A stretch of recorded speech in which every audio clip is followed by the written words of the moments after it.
The Roman de la Rose, a lengthy French poem from the 13th century, gave advice to a woman about her table manners, including what to do with her hands, what size piece of food she should take, and to make sure she didn't drip food juices or grease all over herself when she ate or drank.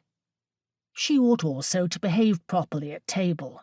She must be very careful not to dip her fingers in the sauce up to the knuckles, nor to smear her lips with soup or garlic or fat meat, nor to take too many pieces or too large a piece and put them in her mouth.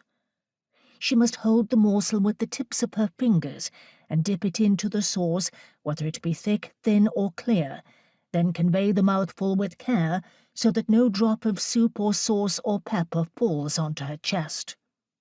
When drinking, she should exercise such care that not a drop is spilled upon her, for anyone who saw that happen might think her very rude and coarse.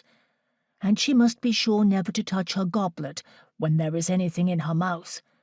Let her wipe her mouth so clean that no grease is allowed to remain upon it, at least not upon her upper lip, for when grease is left on the upper lip, globules appear in the wine, which is neither pretty nor nice. Daintiness and small pieces of food were the goal. It is true that medieval life could be violent and dangerous, but people from all walks of life were bound to adhere to a certain amount of daily courtesy. To fail to do so was social peril, and could cost a person their life for an insult, whether real or perceived, against a person of higher social standing. Young girls. If a dress is cut well in the beginning, it will fit well, but if it is cut badly, it will hardly ever get the right shape. Thus it is also with the teaching and correcting of children. Proverbs chapter 22.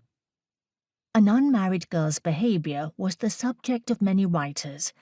A 13th-century monk, Bartholomew the Englishman, described the many moods of a young child by noting that children lived in the present, rarely thought for their future ahead, and were gregarious creatures.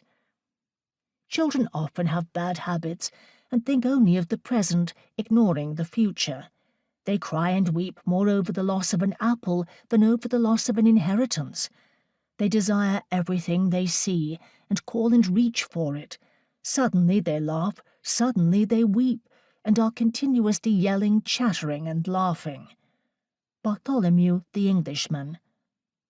These words are very familiar to parents today and perfectly describe the many dispositions of a toddler or small child.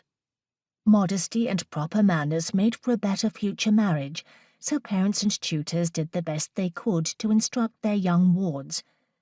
This might be achieved with words or corporal punishment. Chaplain John Raven was involved in a legal case in 1381 involving the discipline of his young cousin Isolde, who was described as of tender age.